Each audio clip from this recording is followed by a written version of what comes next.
Hello and welcome to the second round of the Mercedes AMG Motorsport eRacing competition. My name is Robert Wiesenmüller and today I will be joined by Peter Richie Reichert. Hello race fans, or let me say eRacing fans. Round 2 of this year's eRacing competition has just started. We see already the first cars running here on the Lausitzring, 3.442 kilometers long. This is our timing schedule. 13:45, so 1:45 qualifying will start. Robert, as always, 10 minutes qualifying, 20 minutes race.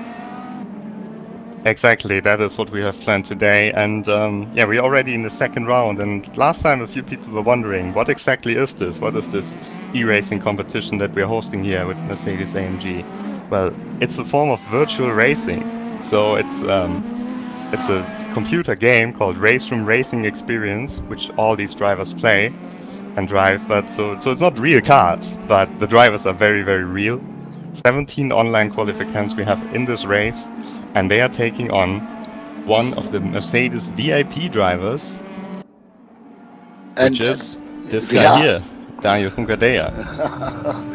Yeah, Daniel Juncadella. Now in the meantime he's driving in his real racing life.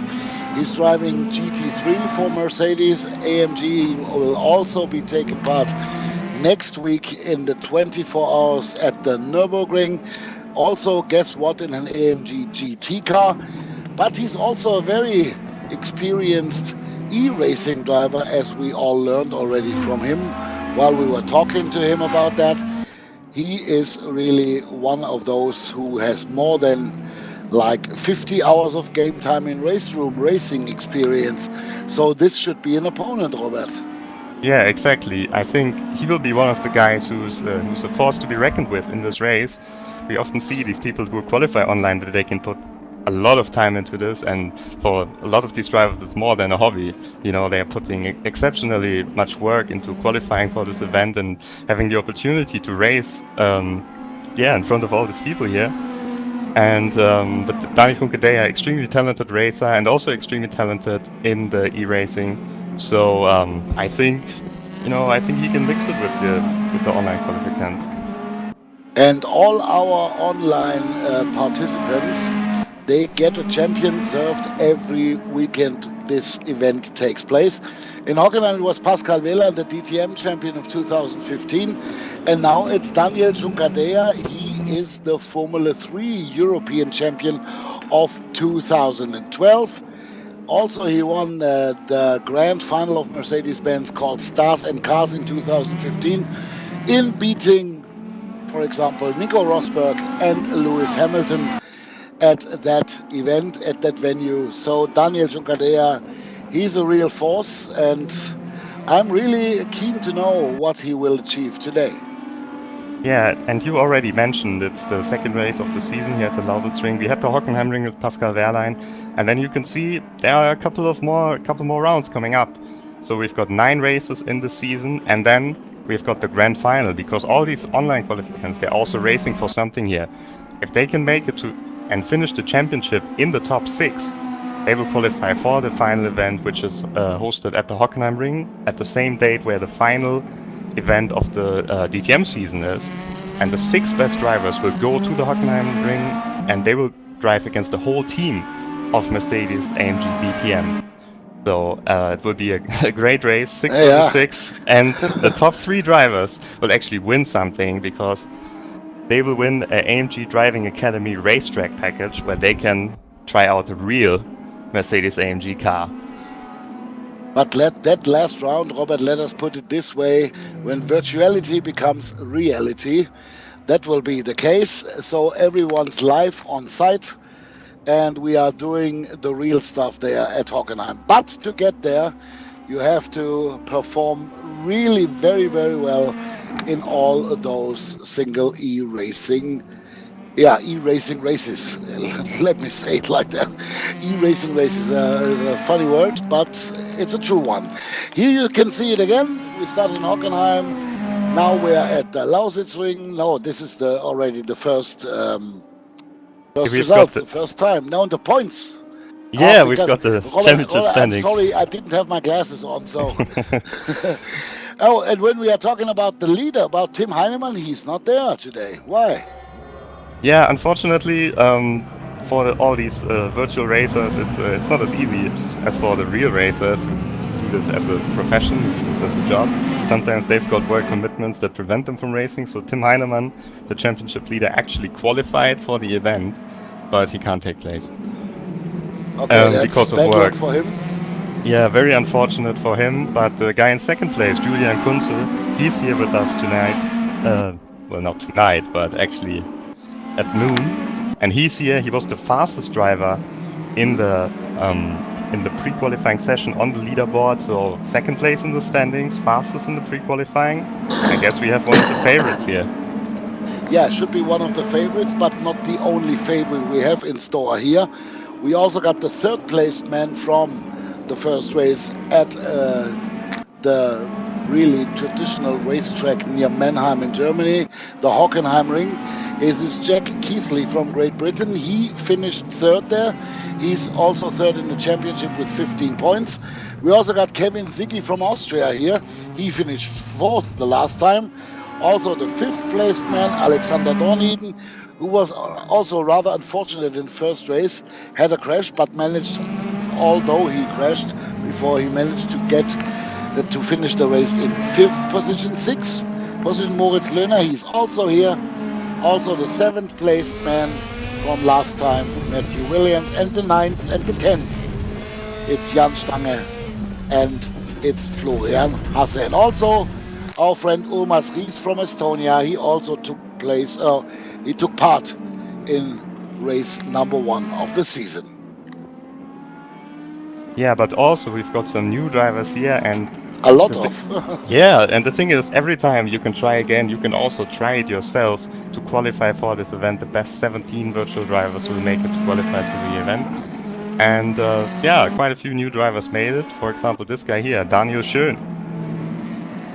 Daniel Schön from Germany, one of, let me count it through, 1, 2, 3, 4, 5, 6, 7 new drivers, including Daniel Juncadea. It's 8 rookies at this second round at the Lausitzring. And you can also see the characteristics of the track. It's rather different than the one we had 2 weeks ago. It's a rather curvy track with a lot of bumps in it, and only one real straight, and also only one place where you can really overtake your opponent without being too cruel to him. That's end of the start and finish straight, this point where just Jack Keithley got through. Yeah, and we can already see the first times coming in the qualifying session, and Jack Keithley, we just saw coming through the first corner, he actually takes the provisional pole position. Yeah, it's a time of 1:16.581 compared to the real stuff we saw like 3 hours ago in the qualifying of the real, let me say, real DTM. It's not a big difference between the drivers then and the drivers here. Jack Keithley, 1:16.581, let's say 1:16.5, and the pole time a few hours ago by Robert Wiggins, also in a Mercedes, was 1:16.2. So this is a real small margin. Definitely is. And we still can see that not all of the drivers have set times. Only 14 drivers currently on the board. Only 6 minutes left, so they definitely need to hurry up if they want to set a lap time in this qualifying session. Yeah, you cannot afford to waste too much time. Florian Hasse, he's now in 8th position. and we follow him. All the cars are surprisingly Mercedes-Benz AMG C63 cars in the actual liveries of the DTM cars. So that means, for example, and if you ask yourself maybe, why are there 6 pink cars driving along? Because in real life, Mercedes brings in 2 cars in that livery, so 2.3 makes 6. We saw a short picture of Daniel Juncadella, who's at the moment 12th, so he's not the last. So you can see, all the e-drivers can see, the experienced e-drivers can see, they got a real opponent with Daniel Juncadella. Yeah, and you can see what I find even more impressive, the times. I mean, he now dropped down to 13th, but we've got 15 cars all within 1 second. So extremely, extremely close here in this qualifying session.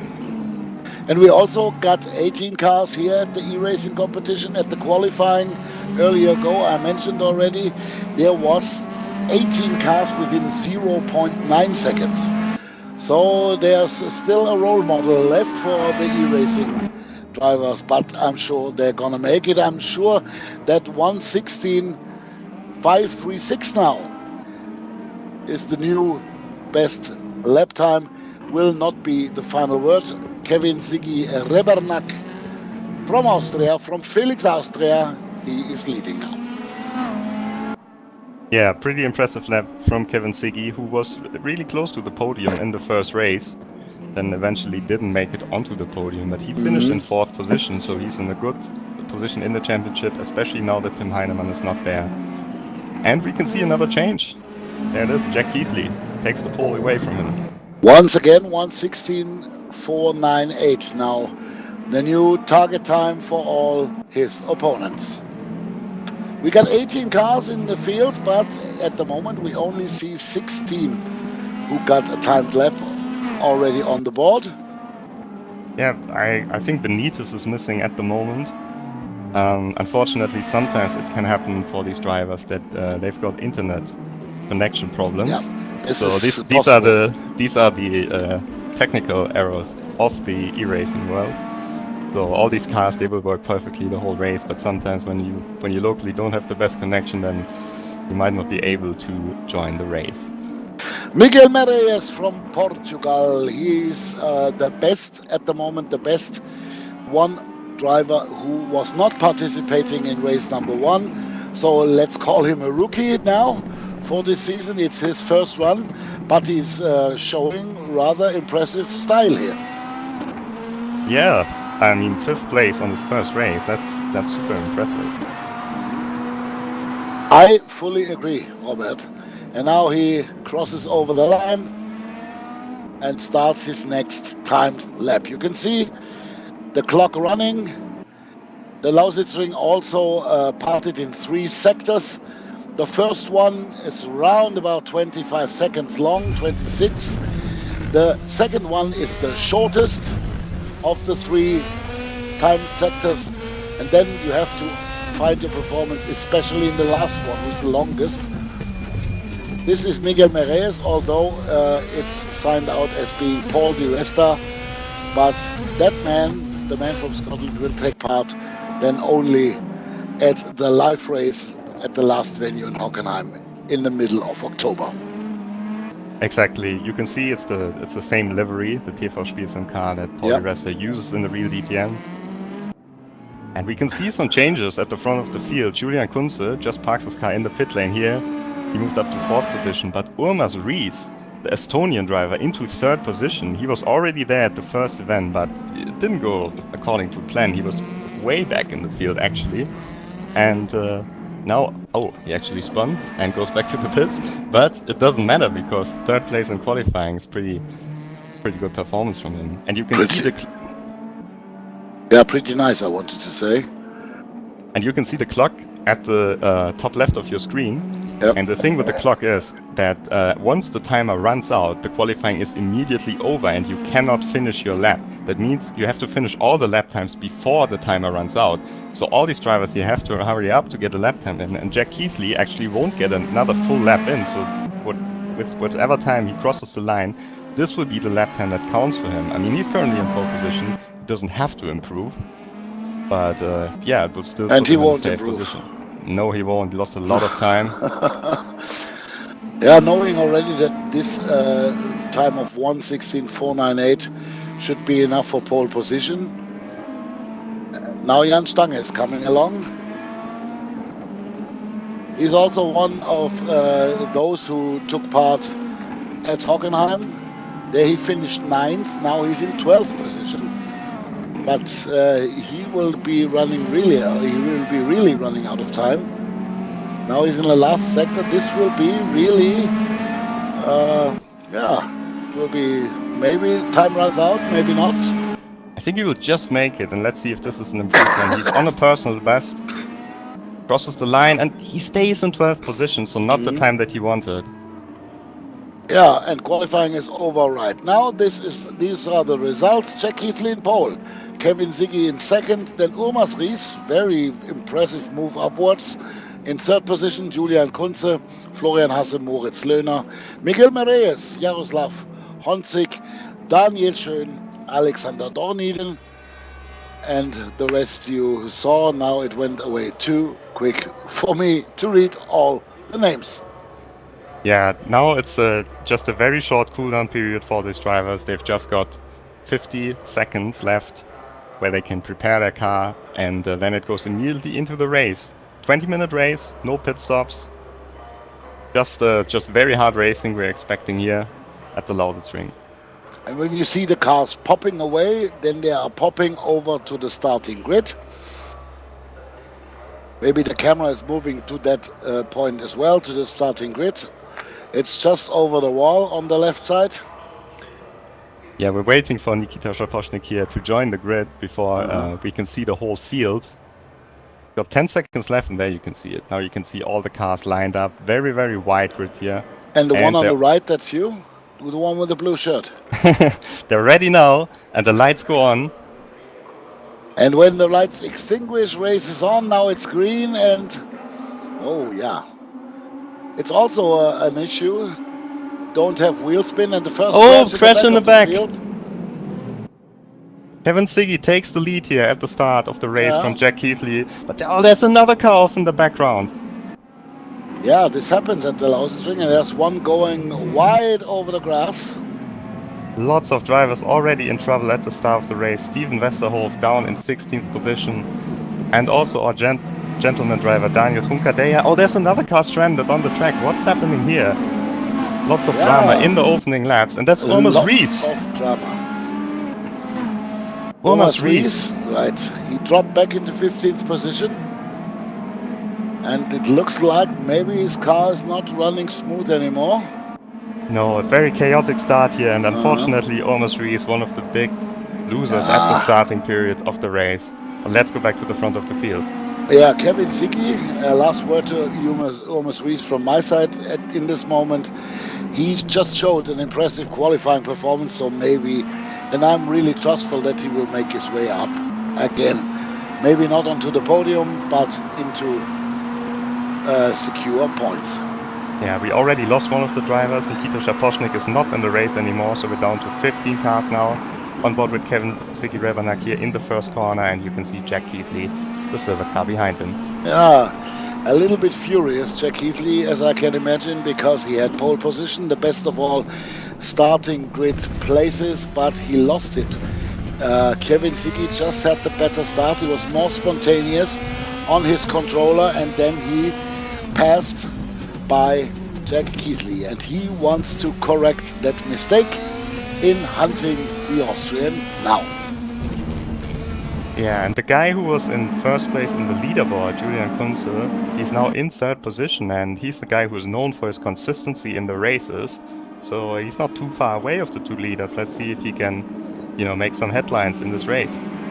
In real motorsport, we say the position or the situation of Kunze right at the moment is sitting in the lounge seat, because he can watch what the two ahead of him are doing, and once one of them makes a mistake or has a little problem, he will be there and benefit from that. But he don't have to be active at the moment, he can just watch what's happening. Yeah, now you can see Jack Keithley. Now the DRS is active. He used the DRS, now it closes, of course, when he goes onto the brakes.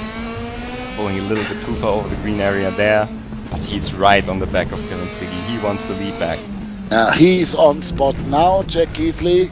And the DRS is compared to real life the same. You have to be within 1 second behind the one who's driving in front of you. And then you can use it. One of the wings of your big back wing is opening up and giving you like 8 to 10k more speed. Yeah, and of course, Kevin Siggy doesn't have the DRS, so he has to think of something now. He has to create his fighting line, as we call it, closing all doors that are on the verge of opening up. He has to control what's happening behind him, to the left, to the right, in every direction. Dani Junqueira already up in 11th. And here we can see him. I would have said no. At the moment, maybe we got a little camera problem. We also got a camera for Dani Junqueira showing his face, how he is like rolling on his steering wheel. Yeah, there he is. He's sitting just here at the Lausitz string, and he's really, look into his eyes, Robert. He's really concentrated.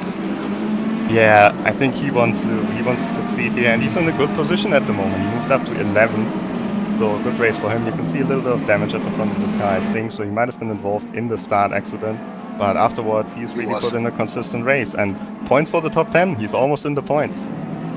Almost, only one step left. Dani Junqueira, and there you can see that's a real racing driver. He's always moving the steering wheel, so that makes him a real threat for the ones that are driving in the points at the moment, that are on the points ranking right now. But we still got a quarter of an hour to go, so there can there's as we say in Germany, there's a lot of water running down the Rhine. Yeah, and I think we just saw a pass around the outside from Matthew Williams against Nick Madsen. That looked really impressive. Madsen took a little bit too much curve. Madsen in the silver file car, the one that's black on one side and silver on the other side. And Matthew Williams, that's the white car ahead. And I think he just passed him around the outside for 7th position. So great move by Matthew Williams here. We are waiting for the slow motion to come. Yeah, unfortunately, no slow motion. just kidding a little bit. But that's the two that are fighting the most right now. In 7th and 8th position, Matthew Williams against Madsen. A British-Danish duel between those two. Yeah, and we've got also still the battle at the lead, and we missed the change for the lead. I am sorry for this, but we missed that Jack Keithley has actually taken the lead away from Kevin Siggy. I assume it must have been with the DRS, and look at the gap already, it's almost a second. So Keithley steals away the lead from Kevin Siggy and is back in the position where he qualified. And Jack Keithley has to run away, pull away from Kevin Siggy, because then staying with the gap under 1 second, this means the next time on the straight, Kevin Siggy can open up his DRS system again, and then he will have all the advantages to overtake. And Jack Keithley is, yeah, maybe that's too harsh, but he's almost on the verge of being defenseless then. Yeah, you can see Siggy still has the DRS, so the pass must have happened before this lap. And you can see how he's closing in. Late on the brakes, that was maybe a bit too late. Keithley just runs all the way over the area. He must be careful that he doesn't get a penalty. Yeah, the first corner is a crucial one, because it's going 110 degrees to the left, going down also a little bit, and the braking point, to get the right braking point at that part of the track is really, really tricky. This has to be exact on the spot every lap. Otherwise you are driving too far out, and then you have to jump like a little rabbit over the lawn. Let's see here, Keithley, he can always open the gap up a little bit in the second part of the circuit. So it seems to have a little bit more pace in his car than Kevin Siggy at this stage. But Julian Kunze in the background, did you see him? I think he's closing up a little bit. He's closing up a little bit, but only a tiny little bit. And what you said before is very interesting. I think they drive different setups. Jack Keithley and Kevin Ziggy. Keithley seems to be more on speed with all his parameters on the car, and Kevin Ziggy, to me, it looks like he's going more for downforce to be really fast in the slow corners. Oh, he's closing up here. He's definitely going for braking on the setup there. Yeah. That was risky from him, but he doesn't hit Keithley, so nothing happened here. Okay, we can say it easier. Keithley is going for the throttle and Ziggy is going for the brakes. Yeah, and but it Julian doesn't... Kunze, you are right, he's really closing in. He's just now not already in a real fighter position, but he's coming closer and closer. Yeah, very strong race from Julian Kunze. He has stayed out of trouble once again. That's kind of his style. It's the same way how he got the second place in the first event at the Hockenheim Ring. When Keithley and Dornigan collided, Julian Kunze just benefited and took the second position. So he's a very solid, very consistent driver. Doesn't have the best qualifyings, unfortunately, in the series, but I wouldn't count him out here for the race win. Honestly, Robert, what does qualifying count? The points are made in the race, and that was Julian Kunze is doing is really very impressive. He knows that no matter what chances you have in the race, take the maximum that is possible on that day. He took it with second place in Hockenheim, and he's now doing it with third place here. Would mean, if we already look at the championship table, this would mean that we have a new leader after this race, and that the name of the leader would be Julian Kunze with a second and a third place, meaning having 33 points then, leading the today absent Tim Heinemann, who only has 25. Yeah, and of course these drivers, they need the points because they need to be in the top 6 to qualify for the final event. But nevertheless, for every rundown, you have to qualify yourself new. The next race will be in, when I'm right, in 3 weeks' time at the Hungaroring in Budapest. That's a rather similar track. A lot of turns, left and right, and not very much straight. So that's not a track where there's time to relax. You always have to be sharp on the steering. You have to drive with a lot of downforce to be quick in the mostly slow corners. That's the characteristics of the Hungaroring in Formula 1 in earlier times. It was always a procession, one driving after the other. After the first corner, right at the start, you already had, most of the time, you already had the final result of the race, although there were more than 70 laps to go. Yeah, but in the touring cars on the Hungaroring is actually a really exciting track, where you can see hopefully lots of overtakes. We're back on board now with Daniel Juncadella here. You can see him. Last word to the Hungaroring. It's a fun race for a racer, but it's not very friendly in the question of overtaking. Talking about overtaking, look at this. Kevin Ziggy on the DRS. On the DRS and just sticking his nose into the diffuser of Jack Keithley without touching. So that's a really fair and very hard but very fair maneuver. You can see him using the DRS here at the back part of the circuit, and he's not even afraid of running with the low downforce here. But he's sharp on the brakes, Kevin Ziggy. He's not colliding, he's not touching Jack Keithley, so he wants to do it the sportsman way. And now end of this straight. This would be the best point to get out of the shade and get yourself next to your opponent. But Jack Keithley's speed, as we mentioned already, his setup is more laid out for speed, and so he has a slight little advantage on the straights, and that maybe makes for the DRS for Ziggy relatively worthless. Yeah, but you could also see that Ziggy got a slightly bad exit out of the final corner. Keithley is really sharp there on the exit, and that just gives him the room, that just gives him this half second that he needs to stay ahead of Ziggy. You can see Ziggy here always closing up in the beginning of the lap, and now he probably has the DRS for the end of his lap. Here from the cockpit, yep, he's on the DRS right now. Closing in on Keithley again, misses the apex a little bit. But when you watch Keithley, He's really driving exactly his line every lap. There is no difference between one single lap of Jack Keithley. He's just doing the same stuff all the time because it is successful, and if it is successful, you don't have to change it. As we always say, never change a winning team. Exactly, and you can see his line in the final corner is excellent, but this time Siggy might have a chance. Siggy, oh yeah. Now he's next to Keithley, and now he passed him. And the break point is okay. Oh no! Oh no, come on.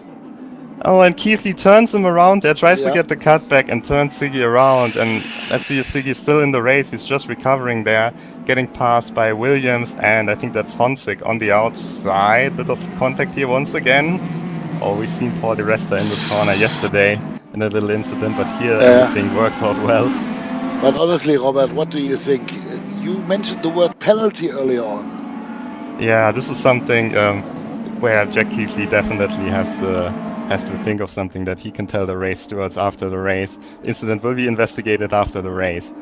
So yeah, but this didn't look good for him. Tried to get the cutback. Siggy made the move stick, and then Keithley just hit him at the rear quarter of his car. But now Keithley has to defend here. Yeah, because Julian Kunze, that's what we mentioned before, sitting in the lounge seat. Those times are over now. He sees his chance to attack, already profiting from Kevin Siggy's unfortunately, but now he's in the hunt for Jack Keithley, and maybe if he comes next to him, I'll be very curious to know what happens then in corner number 1. Oh, close under braking once very again. Very close. But Kunze doesn't go for the move here. This is not over, and you can see a new driver on the podium, Moritz Löhner. We haven't talked about him at all, but look how close he is to the leaders now. Yeah, he's just on the back bumper of Kunze at the moment. Though this is still an open race, 5 minutes to go. Yeah, so only 5 minutes, and Keithley has to think of something here, or he can keep his lead. Be the rear view mirror at the top of your screen. Yeah, very nice. From Jack Keithley. With the helmet cam we just had there. So Keithley is trying everything to keep his lead. Oh, sliding a little bit there. And now Kunze is right behind him once again for the start finish straight. Has the DRS. All the guys' tires aren't the freshest anymore. Exactly. Now Julian Kunze, maybe the next try now. And Moritz Löhner now sitting in the seat, watching what the two ahead of him are doing. Until this point of the racing, he was very unobtrusive, but now he's showing his dark car more and more. And maybe he already thinks also about maybe winning this race and what to do for that.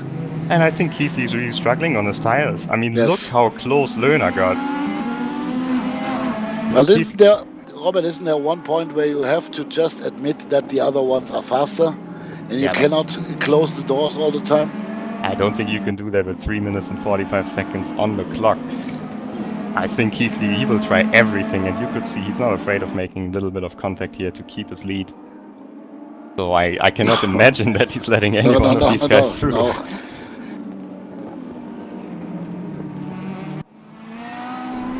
He just behaves a little bit like a lumberjack. Rear view here from Jack Keithley, and you can see his wing will not change on the straight, but the wing of Kunze and the wing of Löhner will. And once again, look at this line that he's taking, just a narrow line. It works so much better in the final corner. And for him? For him, but I'm surprised. I'm surprised as well. That the other drivers are not copying it. You can see Kunze here, he won't be close enough on the braking. No, he's just creeping under his rear wing, but that's the closest he can get. Yeah, and in 2 the first minutes and 45 to go. And in the first sector here, Löhner is always extremely strong. Lost a little bit of the run here out of the corner, but now he has the DRS, so he should probably close it up once again. This is the second part of the track, beginning now, moving into the third time sector. One turn to the right rather quickly. and then down this little straight. Keithley still ahead of Kunze and Lohner. This is 4th place Alexander Dorneden, who was also participating in race number 1. He was actually leading the field, but in the end he just finished 5th. Also now on this Sunday, maybe his time to make up some space to the championship lead. Exactly, and he will be hoping that there's drama ahead. And now we can see Kunze. This time his run was pretty good out of the final corner, so let's see if he can close up with the DRS. No, Robert. No. Not enough. No. This is not possible. And you can see the timer ahead, so this is the second to last lap, so he's running out of opportunities if he wants to win this race. Yeah. But Jack Keithley won't give up unless he's got a cramp in his leg, especially in the right one, the one you hit the throttle with. And the situation now, honestly, Robert, is for Julian Kunze is a really difficult one. He has to, on the one hand, trying to get Keithley into a mistake to pass him, but on the other side, he has to watch his rearview mirrors because Lohner is not giving up. No, the only advantage he has against Lohner is that he also has a DRS, so that's not a clear advantage for Lohner on the straights. So, but of course, every time he tries to make a move against Keithley, he has to consider that he leaves the door open for Lohner, and maybe he gets the first place, but it's also very likely that the second place that he currently has is gone. Could be, but maybe now. This is definitely the last attempt of Julian Kunze and maybe of Moritz Lohner as well against Jack Keithley.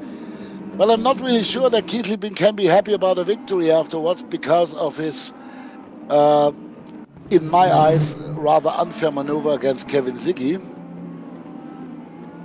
Yeah, I mean, that was a bit of extra drama here in this race, and you can see Ziggy in 6th position behind Williams and Dorneden here. He will be so unhappy with this.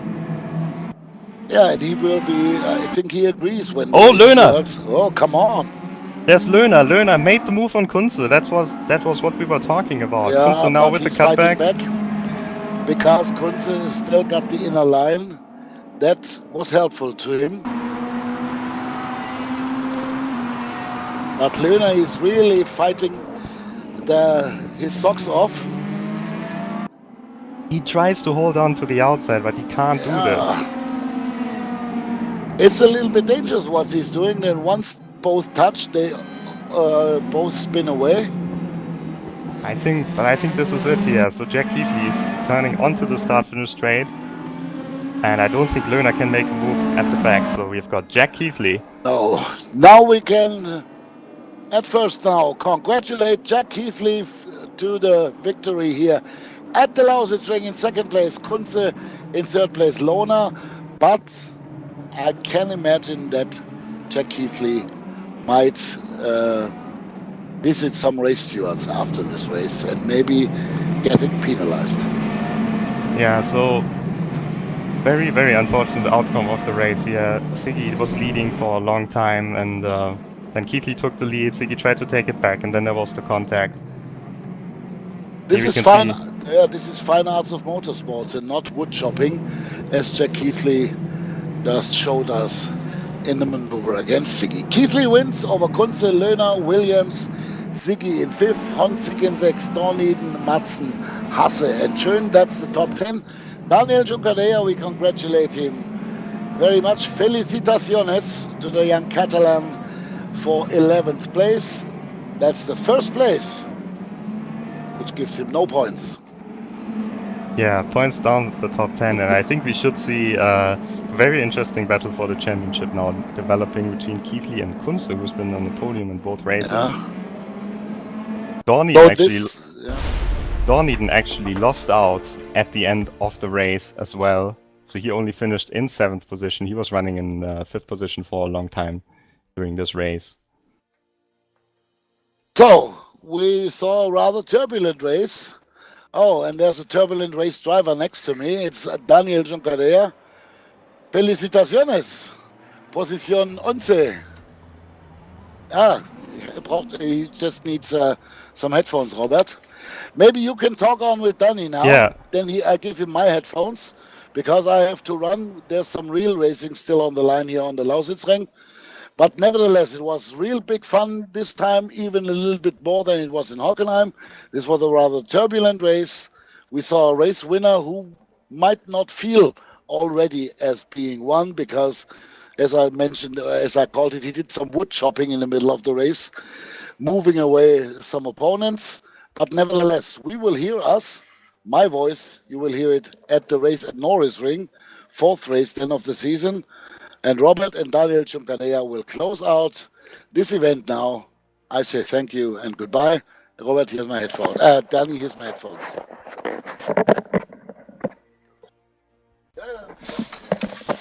Yeah, that was a hard race, I have to say. Didn't have any practice on the track and on this new car, so that was difficult. Just did 3-4 laps before the practice started. So yeah, thanks to the race room guys, it was very cool experience, and they made a setup for me which was good enough to be within a second from the quickest guys. So that was pretty cool and really nice race to watch and to fight against some of the guys. Looking forward to the next one. Can you tell me through what happened at the start of the race? Because we could see you qualifying, a little bit further back in the field, but then you gained a lot of positions in the beginning and we could see some cars off. Can you tell me what happened? Yeah, actually I didn't have a great qualifying and then the start was very good, but I'm not driving with the inboard camera, so I'm driving with the one at the bonnet. So I didn't see what happened actually. Maybe I had someone next to me on the left. I just got spun around, and sorry if I crashed into someone, but I just got spun around and I didn't really know what happened. And I was at the back again, but yeah, it was cool. After I was following a guy, Daniel Schoen, all the race, trying to catch him, get within the DRS, but I didn't manage. But yeah, it was quite consistent race, and that was quite enjoyable, I have to say. So 11th position in the end. Do you think that's a good result, or do you want to maybe try again later in the season to get into the points? Yeah, I mean, for the practice I had, it's okay. I just I didn't know it was such an important race, and I didn't get to practice that much. So I just arrived 10 minutes before the race and did some adjustments myself. So yeah, I mean, I was already impressed that I was only 6-7 tenths off pole in qualifying. So that was really good, I think. So looking forward to a bit of practice, and then I can fight these guys. All right. So thanks a lot, Dani. Hopefully we will see you again this season, and good luck with your GT3 racing this year. Thank you. A lot of fun. Okay, so that was Dani Runkedea. And now we're actually being joined by the drivers who finished on the podium of this race. And the first driver we have here, that's Jack Keithley. Jack, can you hear me? I can, yes. So, Jack, pole position this time, and a very, very eventful race. And please tell me through what happened at the start of the race.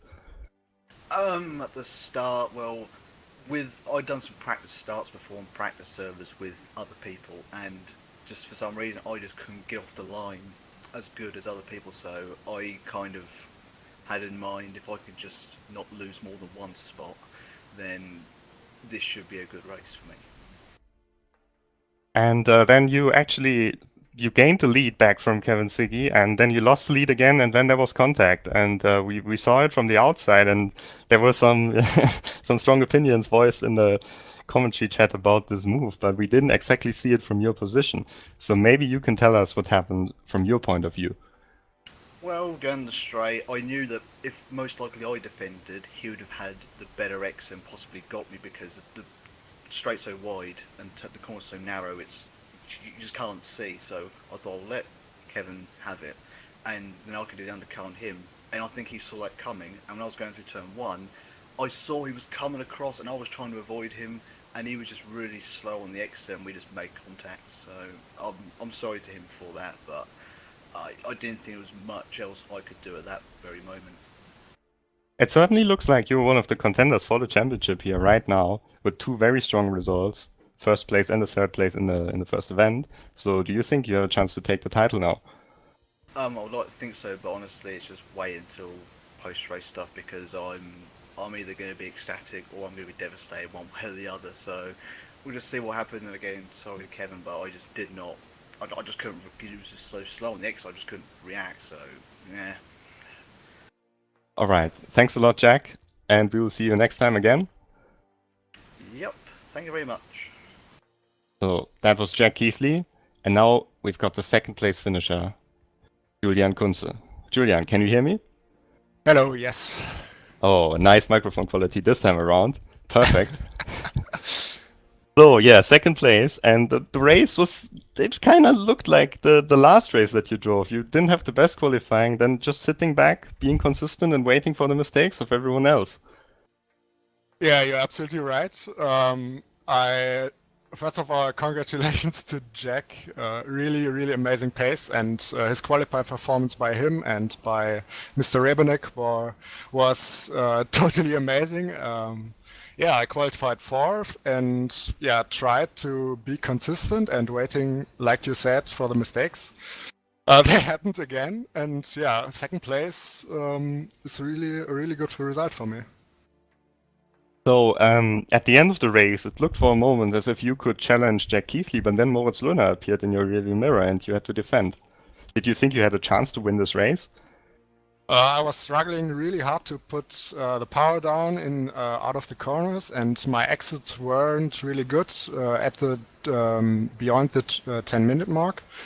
I really don't know if I could challenge Jack for the win. I think only if he did a mistake, I would have passed him. And then on the final lap, Löhner just briefly took the position, but you had the better run for the next corner and took it back. So it got really scary in the end for you. Yeah, you're right, but yeah, I know I had the inside for the long right-hander, and you can't pass on the outside because you have more grip on the inside at the curb. Yeah, I just defend my line and worked pretty well. All right, so you're also one of the drivers who's currently fighting for the lead of the championship. You should be in second place at the moment with 2 second places behind Jack Keithley. So do you think you can beat him for the title here? Like I said at the last race, I will do my very best. But yes, I have to train for the WTCC in parallel, so my pace lags a bit here. Yeah, but I will fight, and yeah, let's see. All right, thank you very much, Julian. I'm pretty sure we will see you again during this season. And good luck for the rest of the season. Thanks. So we've got one final driver left for the interviews. That's Moritz Löhner. Moritz, can you hear me? Yes. So great race from you, podium. And you certainly were closing up at the end of the race. Looked like you had brilliant tire wear. Yeah, thank you. First of all, I had a lot of luck at the start. Around me, all the cars went crazy, and I was able to get through to position 4, I think. Then the race was pretty much holding the gap to 2 seconds, and as they made contact in front of me, I could close the gap. And in the very last lap, I had the opportunity to attack Julian, but it didn't work out. Still great performance from you in this race. So you're looking forward to the next race? Yeah, Hockenheim wasn't that good from the pace, but now I see the pace is very good, and I hope I can adjust it and make a better position next time. Maybe first place or second place. All right. Well then, good luck for you for the rest of the season. Yeah, thank you. So we're wrapping up the interviews right now, and we're also going to wrap up the stream. This was the second race of the Mercedes AMG Motorsport eRacing competition. We'll see you again from the Hungaroring, as usual, live on YouTube and Facebook. Mercedes-Benz. This was a race on Race Room Racing Experience. You can try it out yourself. You can still enter the competition. You can see the URL on your screen. So I hope you tune in next time. Once again, my name is Robert Wiesemüller. I was doing the broadcast together with Peter Ritchie Reichert. And yeah, hopefully we'll see you again next time. So that's it. Bye-bye.